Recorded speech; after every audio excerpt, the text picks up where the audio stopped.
Microphone's on. Well done. There we go. A bit of technical glitch to start with this evening. Good evening and welcome to our news programme live on this Saturday, the 6th of February at just on 6 o'clock. Thank you for joining us. First thing to say this week is the vaccinations with COVID are now over 300,000 in Dorset. What a fantastic number of people that have been vaccinated. But some people are struggling to get for their vaccination appointments.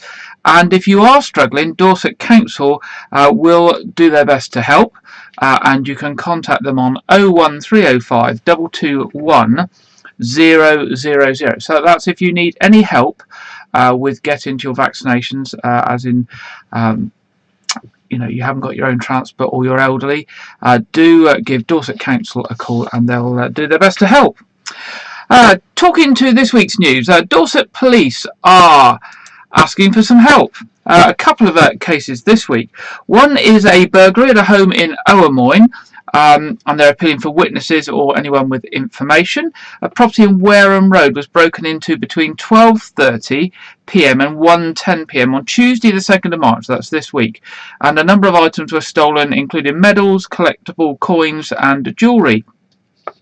Police Constable James Curtis Burchett of Dorset Police said, "I'm keen to hear from anyone who witnessed any suspicious activity in the area on Tuesday the 2nd of March and would ask any motorists in particular who were in the vicinity and have dash cam footage, please to get in touch with Dorset Police." Dorset Police are also investigating criminal damage to a van in Weymouth and are appealing for witnesses for that as well.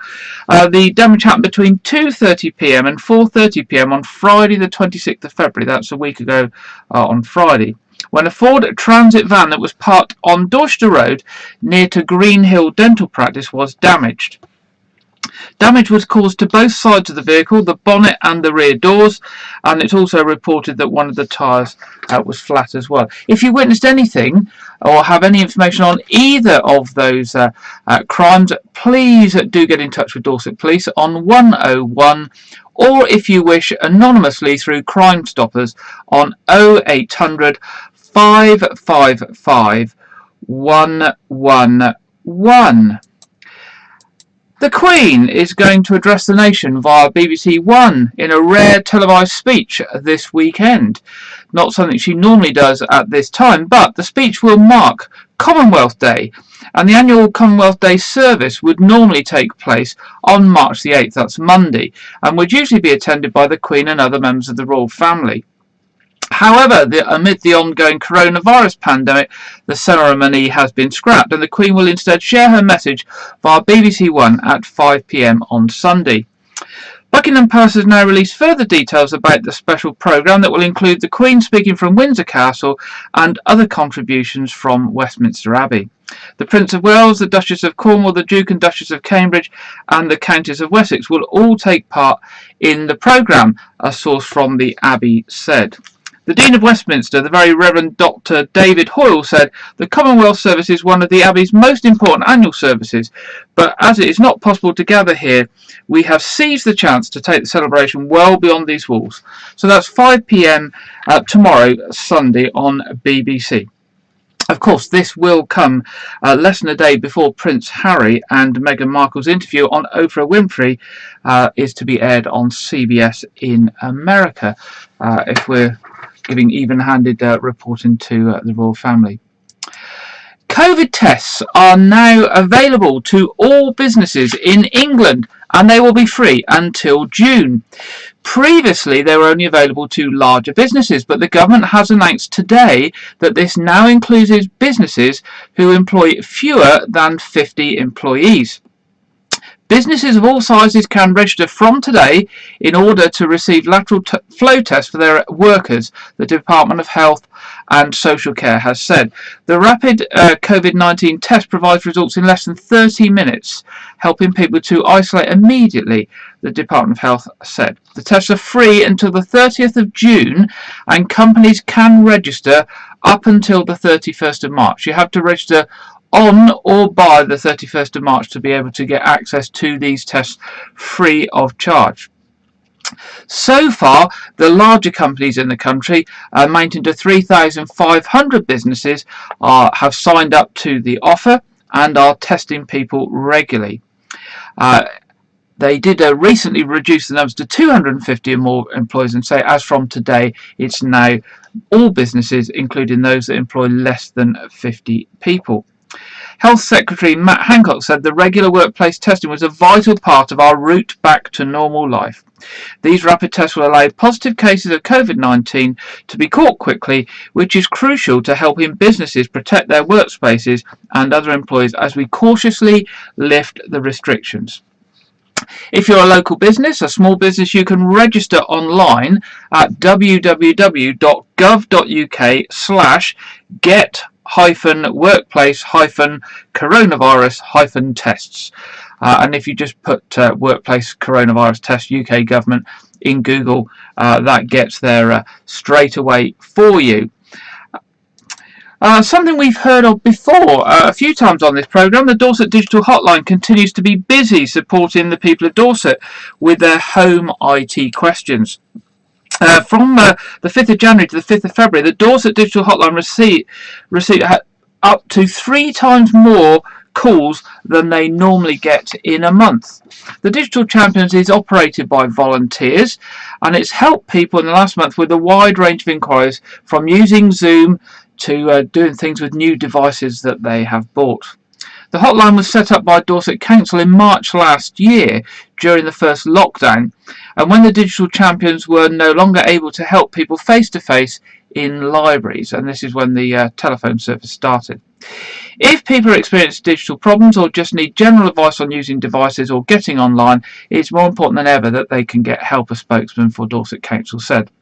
Now, the digital helpline or the digital hotline can be contacted on 01305 221 048. That's 01305 221 048. It's open Mondays to Fridays from 10 a.m. to midday, except bank holidays.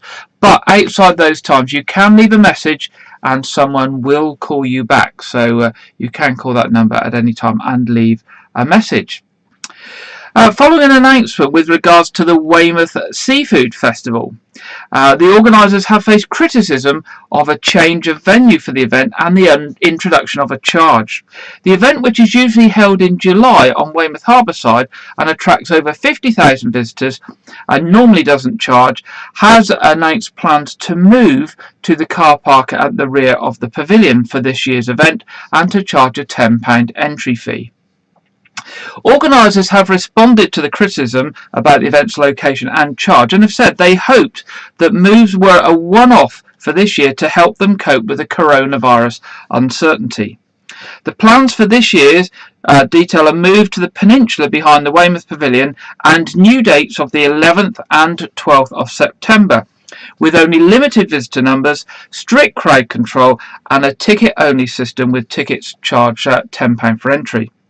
Festival director Stuart Cooper said the changes were made as a cautious attempt to deal with any COVID restrictions or social distancing measures, should they still be in place by September, and as a way of covering additional costs that the organisers may face after the event was unable to take place last year. He said, firstly, we hope that this can be a temporary move and that we are able to return to a free festival at our usual location in future years. Harbourside businesses that usually benefit from the trade of visitors that attend the Seafood Festival have criticised this year's plans. Keith Rupp's, owner of the Custom House Cafe on Custom House Quay, said, "It's our busiest day of the year. To take it off of us is disgusting. I think it's terrible because it's not going to be very popular. You can't charge for an event that is usually free." Michelle Ludlow, owner of Nana Moon's Cafe on Trinity Road, said, "It did bring an awful lot of business. We were banking on these events in July to boost our take-ins this year. Obviously, it would be good to see the festival where it should be. It is behind the pavilion and tickets will be £10. By the time they've walked down there, they will just walk on down the seafront. We are in a pandemic. Most people are on furlough. Even in September, they aren't going to be using their money for paying for things like that." What do you think about the change of venue and the charge for the Seafood Festival this year? Maybe you'd like to let us know. Drop us an email on news@wykeregis.tv. Another story from Dorset Council is celebrating the announcement that it is to receive £19 million of government funding to reduce its carbon footprint. Councillors and officers are working hard on how they intend to update and upgrade Dorset Council's properties using the £19 million of grant funding. It's been awarded by the government to help tackle the climate and ecology emergency. This programme of work will be a major step in the Council's ambition to become zero carbon by 2040 and accelerate several actions in the Climate and Ecology Emergency Strategy Action Plan. Goodness, that's a mouthful, is it? Climate and Ecology Emergency Strategy Action Plan, helping them to meet their 2014 carbon targets. Of course, without reliance on funds funded by the council taxpayers of Dorset. Dorset Council will now develop a works programme for its properties in the coming months. This will include surveys for lighting, fabric, roof structures and solar, as well as systems designed for heat pumps, solar panels, LED lighting, building energy management systems and fabric improvements such as roofs. Last year, the Department of Business, Energy and Industrial Strategy launched the Public Sector Decarbonisation Scheme. Delivered by Salix Finance, the national scheme offers £1 billion of grant funding for capital energy savings products, such as making public buildings more energy efficient and installing low carbon heating measures. Councillor Ray Bryan, Dorset Council's portfolio holder for Highways, Travel and Environment, said, "I'm thrilled that we have been awarded this grant funding for such vital work. The £19 million is a huge help in realising our carbon neutral ambitions as per our Climate and Ecology Emergency Declaration." Plans have been unveiled to create a temporary outdoor seating area on Weymouth Harbour side to enable pubs and restaurants to reopen next month by removing free parking bays along the quay. I guess this is a bit more welcome after the announcement about the seafood festival. Following the announcement of the government to set out a roadmap for easing of lockdown measures, including dates for when pubs, bars and restaurants are allowed to reopen, the government's plan states that only hospitality business with outside seating provision will be allowed to open on April the 12th. Dorset Council is proposing to create a space for tables and chairs to be put on the streets outside pubs and restaurants along the north side of the harbour at Custom House Quay from April the 12th onwards, to enable those without outside seating to reopen. The council said this would not only involve full pedestrianisation of the road, but would mean around 39 free parking bays would be removed in order to keep the road open to traffic. And finally, in our news headlines, the A35 Dorchester bypass, and we will mention this again in the traffic and travel, is set to close every night this week for resurfacing. Highways England have confirmed that the stretch is to close from 8 p.m. until 6 a.m. for 5 nights, starting on Monday night. Regular drivers of this stretch have been narrowly avoiding numerous potholes along this stretch, some of which are more prominent around the football stadium roundabout. The diversions will be in place, and motorists are being advised to follow the signage that is in place to help them. There we go, that's this week's headlines news. Our first report this evening is about International Women's Day, which is marked on Monday the 8th, so 2 days' time. A movement that has its roots in the UK in the early 1900s, but is now promoted by the United Nations around the globe. Our report tonight on International Women's Day is provided by Lydia. Monday the 8th of March is International Women's Day. It celebrates the social, economic, cultural, and political achievements of women globally. The day also marks a call to action for accelerating gender parity. Significant activity is witnessed worldwide as groups come together to celebrate women's achievements or rally for women's equality. Marked annually on March the 8th, International Women's Day, IWD, is one of the most important days of the year to celebrate women's achievements, raise awareness about women's equality, lobby for accelerated gender parity, fundraise for female-focused charities. The campaign theme for International Women's Day 2021 is Choose to Challenge. A challenged world is an alert world. And from challenge comes change.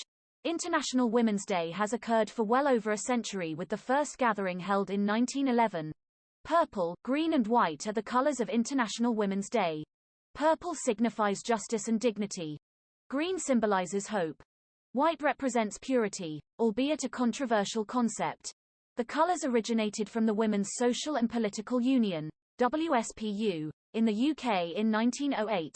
International Women's Day is not country, group, nor organization specific.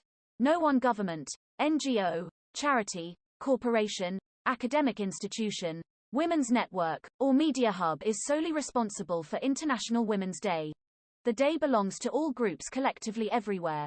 You may ask, do we still need an International Women's Day? Well, there's no place for complacency. According to the World Economic Forum, sadly none of us will see gender parity in our lifetimes, and nor likely will many of our children. Gender parity will not be attained for almost a century. There's urgent work to do, and we can all play a part.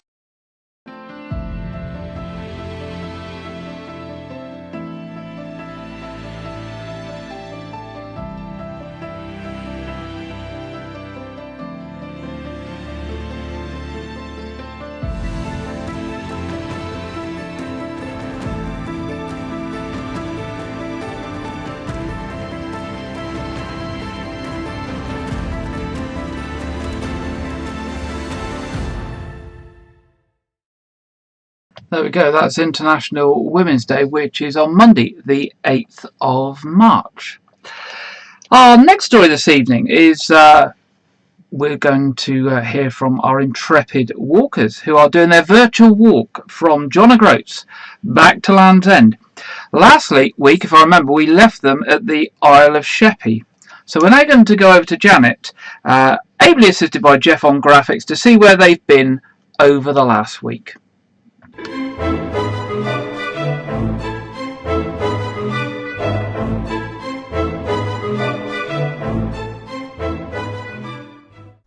Hello again. I'm here to give you details of the next exciting instalment in our lockdown walk. Remember last week we'd spent a lot of time in London. We were beginning to hanker for the sea again. So we went from the Isle of Sheppey along the Thames estuary to the pretty medieval town of Faversham and on to Whitstable. At Whitstable, Ali tried his hand at diving for oysters, but the sailors in our party decided to have an afternoon of dinghy sailing. When we got everybody back together again, we continued along the coast path until we came to Margate. Margate is famous for the visits that Turner used to make there, so we decided to visit the Turner Contemporary Art Gallery, which also had an excellent cafe. Everybody wanted to go and see Canterbury, so we decided to head that way via Herne Common so that Ali could visit the Wildwood Trust. They have a collection of native British wildlife, past and present, bears and wolves. Ali tried to communicate with the wolves, but they didn't seem to understand his howls. We went on to Canterbury, to the stunning Canterbury Cathedral, where we arrived in time for evening prayers, which as ever was quite magical. Longing for the sea once more, we walked towards the famous White Cliffs of Dover. At Hythe we followed the tracks of the Romney, Hythe and Dymchurch Railway. Its tiny trains make people look like giants. And of course Ali had to have a go at driving a steam engine.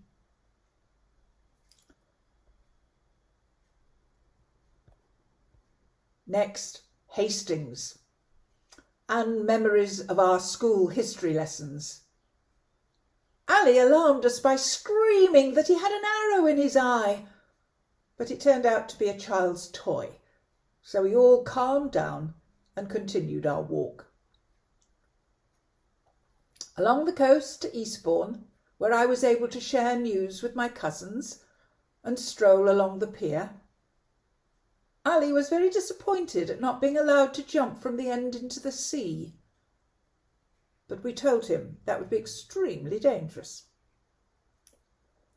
Our last section of coast before we head inland takes us to the vibrant town of Brighton, where we visited the Royal Pavilion, which currently has exhibits on loan from Buckingham Palace. Ali took the opportunity to swim across to Shoreham-on-Sea to visit his sister-in-law. Then off to Guildford. The cathedral here was consecrated in 1961 and is built of brick. It sits on a hill overlooking the town, and the weather vane on the tower is a golden angel. Our next stop is Maidenhead, where we join the Thames Path National Trail. We aim to walk to the river's source at Kemble in Gloucestershire. As we pass through Henley, Ali can't resist rowing along the river. So now's the time for Jeff's report to see where we've ended up this week.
Kelmscott Manor. It's about 20 miles short of our goal to reach the source of the Thames. Ali keeps on about finding ketchup there, but I think he's got the wrong end of the stick somehow. But if you come and join me again next week, we'll find out what really is the source of the Thames. Bye for now.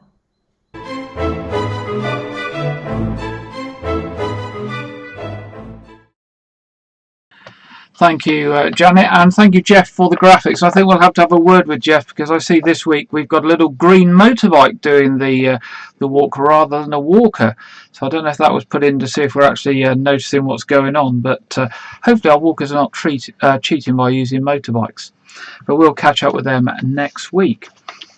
As the weather improves, hopefully some of us are getting out into our gardens, and if we've got gardens and they're large gardens, a lot of what we'll be doing at this time of year is clearing up.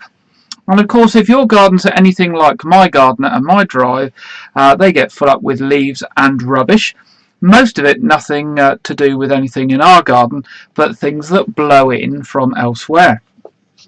This week, Dorset and Wiltshire Fire and Rescue Service have put out a special appeal on garden safety, and specifically to do with bonfires.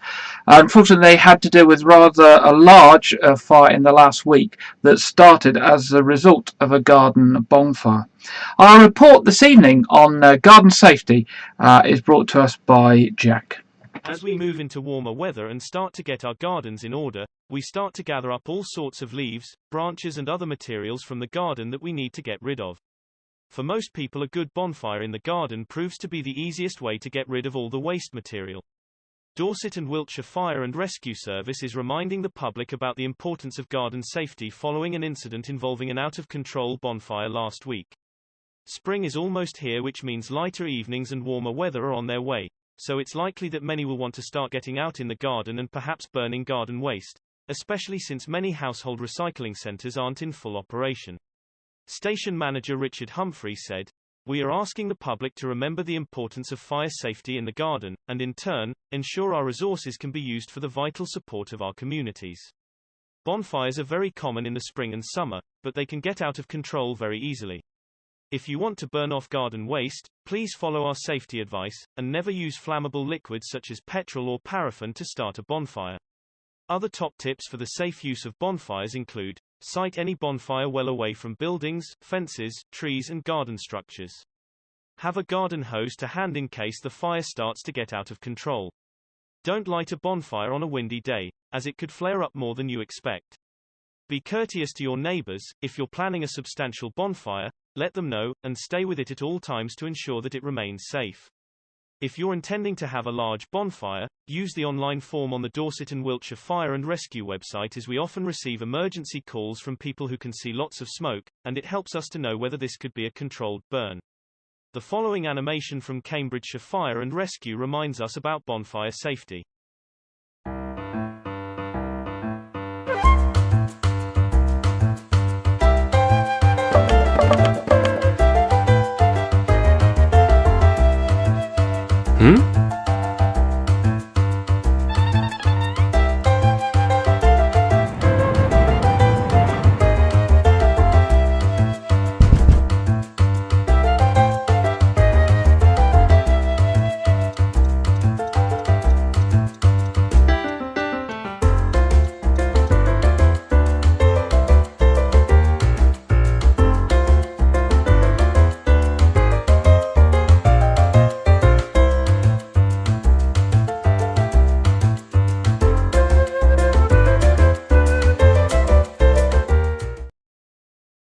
Thank you, Jack. Dorset and Wiltshire Fire and Rescue, and of course Cambridgeshire Fire and Rescue. Now moving on, tonight we are going to hear of two book reviews. Two books that do have a linked theme, but are actually quite different. Certainly one of them interests me, and I wonder if they'll interest you.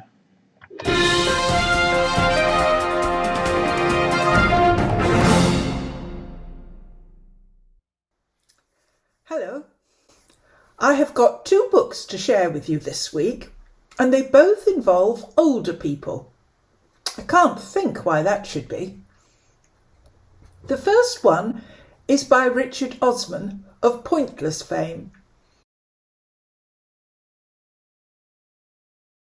and is centred in a retirement village, which appears so good that I'm thinking of putting my name down for it straight away. While having none of the usual responsibilities of life, 4 of the residents can spend their time solving murders.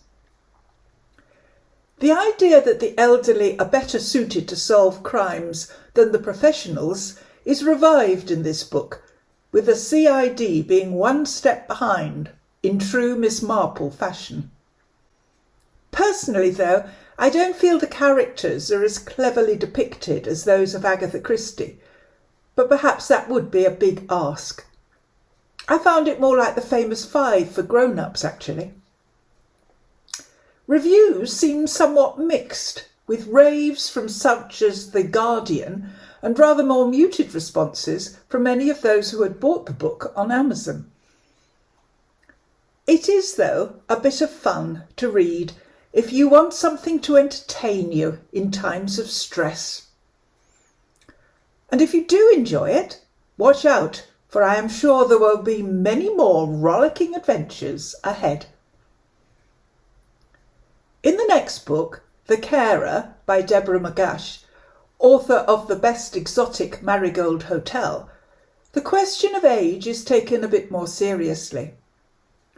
The central character needs more physical care, and the family is faced with the problem of what is to be done.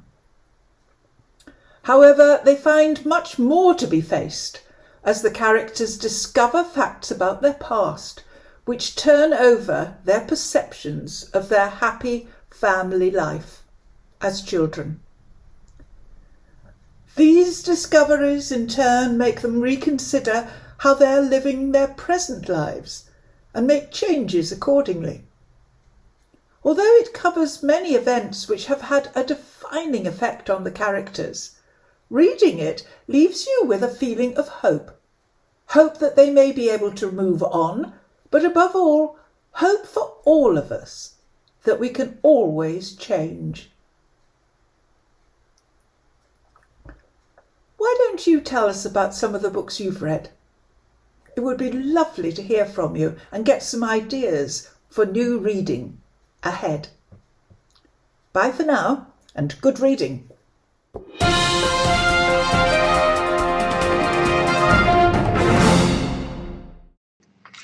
Thank you, Janet. Two interesting books there, and certainly the one by Richard Osman sounds a bit of fun and maybe one to look out for. So we've talked in this programme about reading books if we're stuck inside, and also about doing the gardening if the weather is better. So I wonder what the weather has in store for us the rest of this weekend and the weekend ahead. So first of all, we're going to go over to Alex Deakin at the Met Office to get an update on the national weather picture.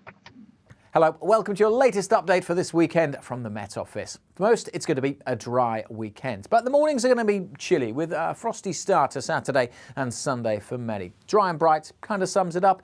Won't be sunny everywhere, not as sunny as last weekend, and it won't be as mild as last weekend either. So where the cloud will continue to thicken on Saturday evening, and we'll see a bit more of that patchy rain trickling in across the Highlands. Otherwise, it's a dry night. Again, question marks about how much cloud we see, and that impacts the temperatures, because where we've got clear skies, again, a frosty start to Sunday for England and Wales. The thicker cloud, though, means it won't be as cloudy, as cold to start the day across Scotland and Northern Ireland, and that cloud making for quite a grey day for Northern Ireland, Scotland, with some patchy rain, especially across the far north. And for the south, it's going to be by and large another dry day for England and Wales. Again, quite a bit of cloud around, but some places seeing some decent spells of sunshine, and in that sunshine temperatures getting up to 6, 7, maybe 8 Celsius, 8 or 9 further north, but with thicker cloud here. Perhaps won't feel as mild on Sunday afternoon. So overall, for many, it's a dry weekend. There will be some morning frost around and a bit of sunshine here and there. We are looking at a bigger change, more unsettled weather as the week goes on. More details, as always, on YouTube and on Twitter and on Facebook.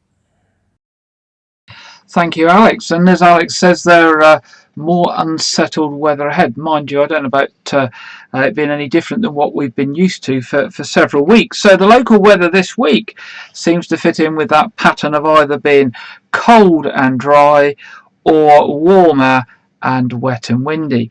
And for this week, it's going to warm up as the week goes on. But as we get to the middle of the week and towards the end of the week, it's going to become more unsettled. So from Wednesday onwards in particular, we can expect it to be dull. We can also expect sunny periods, and we can also expect some showers. So a bit of something for everyone in the weather this week. And I didn't put the weather up. Let me put the weather widget up. There we go. There's the weather widget for this week. I'll leave that up there for a second in case you're interested in that. So moving on to travel and road closures. The road closure on Custom House Quay continues. I guess that's going to finish soon, so that the pubs and that can get their tables out, as we heard earlier in the news. And as mentioned, also the A35 Dorchester bypass is shut every evening this week from 8 p.m. to 6 a.m. So be very, very aware if you're out in the evening. Diversions will be in place. Also, to let you know, there will be roadworks on Wyke Road being done by Wessex Water over the next few days, with temporary traffic lights in place and delays to traffic to be expected. Other roadworks are in Weymouth and WykeRegis are at Faircross Avenue by Southern Gas Networks, Portland Road by Travel Dorset, Brighton Crescent and Mandeville Road by Wessex Water, and on Portland at Mulberry Avenue by BT and New Road by Southern Gas Networks and Wide Street by T-Mobile. These latter roadworks are not expected to cause any major disruption. On the trains, there is a bus replacement service this weekend between Dorchester South and Dorchester West and Weymouth. So even if you're going a short journey on the train, you won't be going on the train, you'll be going by bus over the weekend. Moving to our What's On, we have mentioned over the recent weeks that the Nothe Fort is hoping to be open again on the 16th of May, when it will have the radio-controlled tanks, and they will be there again in June, July and August, and they will be having a presentation of Treasure Island by My Theatre Company on the 2nd of June. So there we go, that's them opening up a bit. Also, the Pavilion Theatre is starting to put information on about their shows, and it looks very much that they hope to be open from I think it's the beginning of April, when they are hoping to actually have some shows socially distanced, and I think in June they're hoping for a replay of the pantomime that they had to cut short earlier in the year. Also, the Chesil Rocks Festival has indicated that they hope to run on the 17th to the 19th of June in Langton Herring, and as we mentioned earlier, the Dorset Seafood Festival hopes to be running on the 11th and 12th of September. So a few things coming up. Our What's On is starting to get a little bit busier, and I guess it will as time goes on now.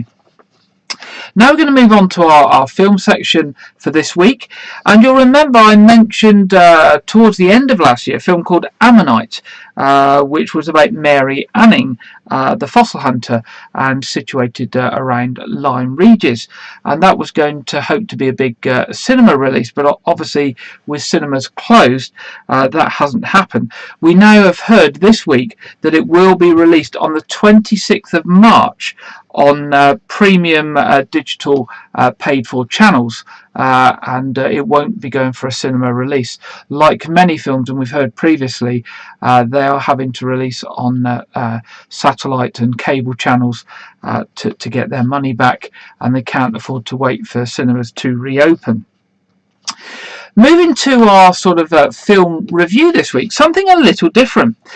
We're pleased to announce at WykeRegis TV here that not only have we got licences now for providing Met Office material and UK Parliament material, but we've got agreement from both Disney and Warner Brothers to get early release of their information and to actually run that on our channel as well. So we're very pleased about that, and we're obviously working with other people as well to get permissions to run their material. So this week we're going to cover Warner Brothers' announcement this week that the Good Morning Britain presenters Kate Garraway and Ben Shepherd are going to voice a pair of show-stopping elephants in the highly anticipated film Tom and Jerry the movie. I don't know if you're a Tom and Jerry fan. I certainly spent many hours watching Tom and Jerry when I was younger. One of the most beloved rivalries in history is reignited when Jerry moves into New York's finest hotel on the eve of the wedding of the century, forcing the event's desperate planner to hire Tom to get rid of him. In director Tim Story's Tom and Jerry the movie, the ensuing cat-and-mouse battle threatens to destroy her career, the wedding, and possibly the hotel itself. But soon, an even bigger problem arises, a diabolically ambitious staffer conspiring against all three of them. The eye-popping blend of classical animation and live action, Tom and Jerry's new big screen adventure stakes new ground for the iconic characters and forces them to do unthinkable work together to save the day. A Warner Brothers picture and a Warner Animation Group presentation, a Tim Story film, Tom and Jerry the movie, will be distributed worldwide by Warner Brothers Pictures. We're going to hear now from Kate and Ben now about their part in the movie. All right, Kate. Game face. Look impressive. FYI, Ben, I'm always impressive. LOL. So my character Ben, the elephant, with Kate, we are very impressive, theatrical elephants that are part of the huge wedding at the hotel, and we're there just to show off our style, our panache. Yeah, we're just there to be impressive. Be elegant. And carry in the stars. Yes, quite. Who are getting married. Unfortunately, it all goes horribly wrong. Thanks to Tom and Jerry. Particularly to little Jerry.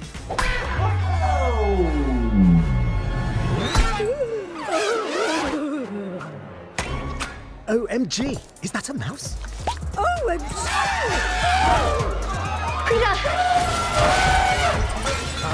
Mouse!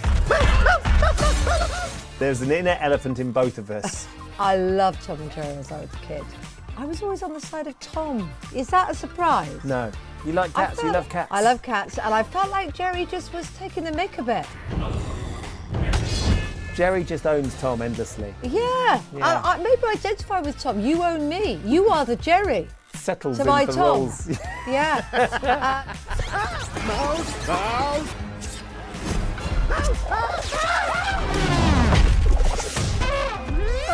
get off!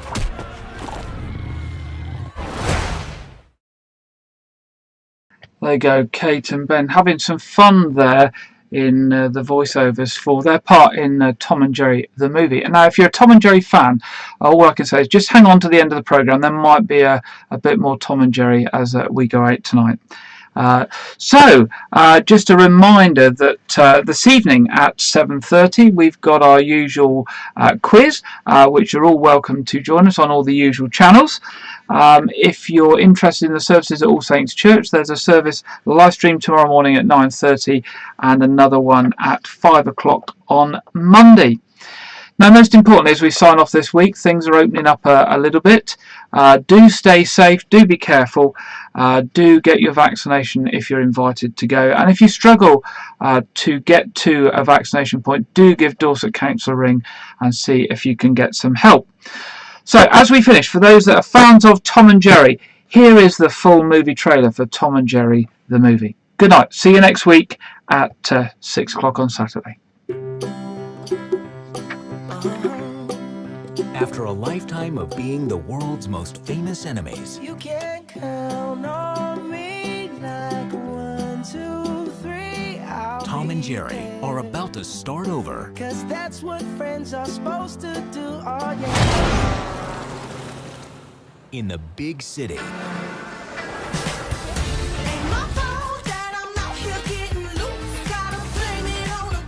This hotel has been host to 4 presidents, 3 popes, 2 kings, and we're about to host the wedding of the century. Do you think you're qualified to take on this position? I shine under pressure, like a diamond. Or Rihanna. One other thing. We have a mouse problem. With the what now? I'll catch it, sir. Everybody gonna shine. I was born like this, don't even gotta try. Oh, wow, this is so detailed. We could hire an exterminator, or we can leverage millions of years of predatory evolution. Got the baddest alive.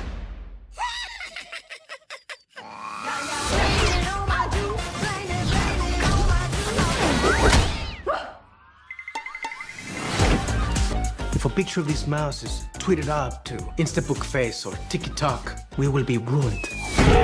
No, sir, that's not gonna happen. That rodent is toast.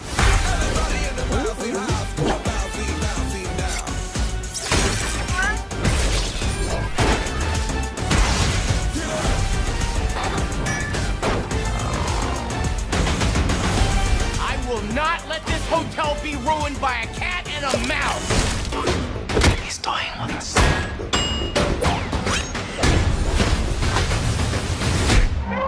I think I might have just pulled this off. Really? Blowing up the whole thing. Everybody in the bouncy house going back.